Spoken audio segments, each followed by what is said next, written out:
نحمده ونصلي على رسوله الكريم اما بعد فاعوذ بالله من الشيطان الرجيم بسم الله الرحمن الرحيم رب اشرح لي صدري ويسر لي امري واحلل عقدة من لساني يفقهوا قولي۔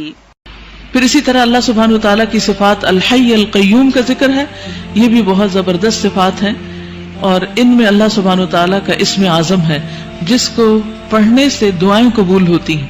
اسی لیے ہم دیکھتے ہیں کہ بدر کے موقع پر جب حالات بہت تنگ تھے تو نبی صلی اللہ علیہ وسلم نے کن اسماء کو پکار کر دعا کی تھی؟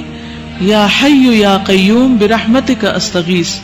حضرت انس کہتے ہیں میں نبی صلی اللہ علیہ وسلم کے ساتھ تھا کہ ایک آدمی نے دعا کی اور کہا یا بدیع السماوات یا حی یا قیوم انی اسألک، اے آسمان کو عدم سے وجود میں لانے والے، اے زندہ، اے قائم رہنے والے، میں تجھ سے سوال کرتا ہوں، یعنی میں تجھ سے مانگتا ہوں اپنی ضرورت کی چیز۔ تو آپ نے فرمایا کیا تمہیں معلوم ہے کہ اس نے کس چیز کے ساتھ دعا کی؟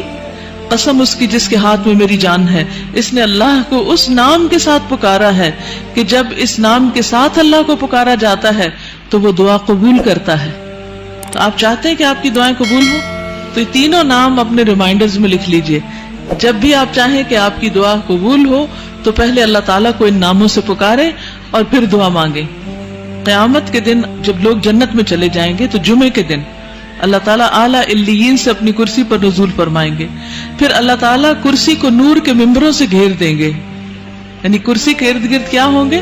نور کے ممبر، نبی آئیں گے یہاں تک کہ اس پر بیٹھ جائیں گے نور کے ممبروں پر، پھر اللہ تعالیٰ ممبروں کو کرسیوں سے گھیریں گے، صدیق اور شہداء آئیں گے یہاں تک کہ وہ ان پر بیٹھ جائیں گے، پھر اللہ تعالیٰ اپنی کرسی پر چڑھیں گے، اس کے ساتھ شہداء اور صدیق بھی چڑھیں گے۔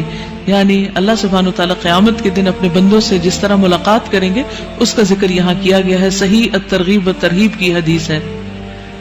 وَهُوَ الْعَلِيُّ الْعَظِيمُ، اور وہ بلند ہے، بہت عظیم ہے، اور حقیقت یہ ہے کہ اللہ سے بڑی کوئی بھی چیز نہیں، اس لیے ہمیں اللہ تعالیٰ کے ناموں کے ساتھ دعا مانگتے ہوئے خصوصاً تسبیح کرنی چاہیے۔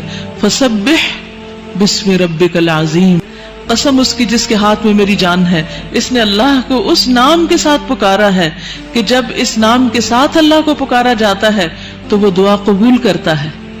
تو آپ چاہتے ہیں کہ آپ کی دعائیں قبول ہوں تو یہ تینوں نام اپنے ریمائنڈرز میں لکھ لیجئے۔ جب بھی آپ چاہیں کہ آپ کی دعا قبول ہو تو پہلے اللہ تعالیٰ کو ان ناموں سے پکارے اور پھر دعا مانگیں۔ یا حی یا قیوم برحمتک استغیث، یا حی یا قیوم برحمتک استغیث، یا حی یا قیوم برحمتک استغیث، یا حی یا قیوم برحمتک استغیث۔ وآخر دعوانا ان الحمدللہ رب العالمین۔ سبحانک اللہم وبحمدک نشہد ان لا الہ الا انت نستغفرک ونتوب الیک۔